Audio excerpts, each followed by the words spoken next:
Si l'Égypte des pharaons cultivait l'immortalité de l'âme et la croyance en un au-delà de félicité, elle ne croyait pas en revanche en un enfer pour les damnés. Il y avait bien un paradis, notion variable selon les époques, et le moyen d'y accéder était toujours le même. S'être bien comporté durant son existence, en évitant de commettre des crimes graves comme le meurtre. Mais d'enfer, point. Une fois embaumé, le mort passait devant Osiris, dieu de la résurrection des âmes dans l'au-delà.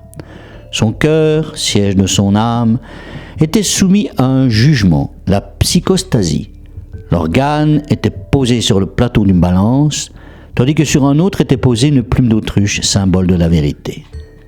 Le cœur devait être plus léger que la plume. Anubis, dieu de la momification et à tête de chacal, assistait à la cérémonie.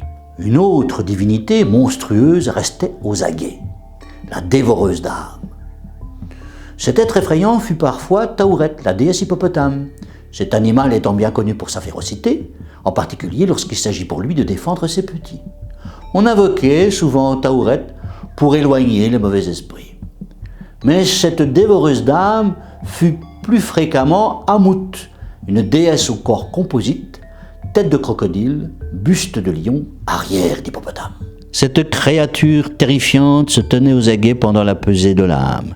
Quand celle-ci s'avérait plus lourde que la plume, l'âme du défunt était jugée trop alourdie de crimes et indigne de renaître dans l'au-delà.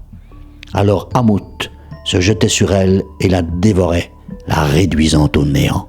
Les Égyptiens de l'Antiquité avaient donc fait l'économie d'un enfer peuplé de damnés et brûlant pour l'éternité. Mais par contre, ils connaissaient l'anéantissement de l'âme mauvaise, sanction qui n'est pas sans provoquer un autre type d'effroi.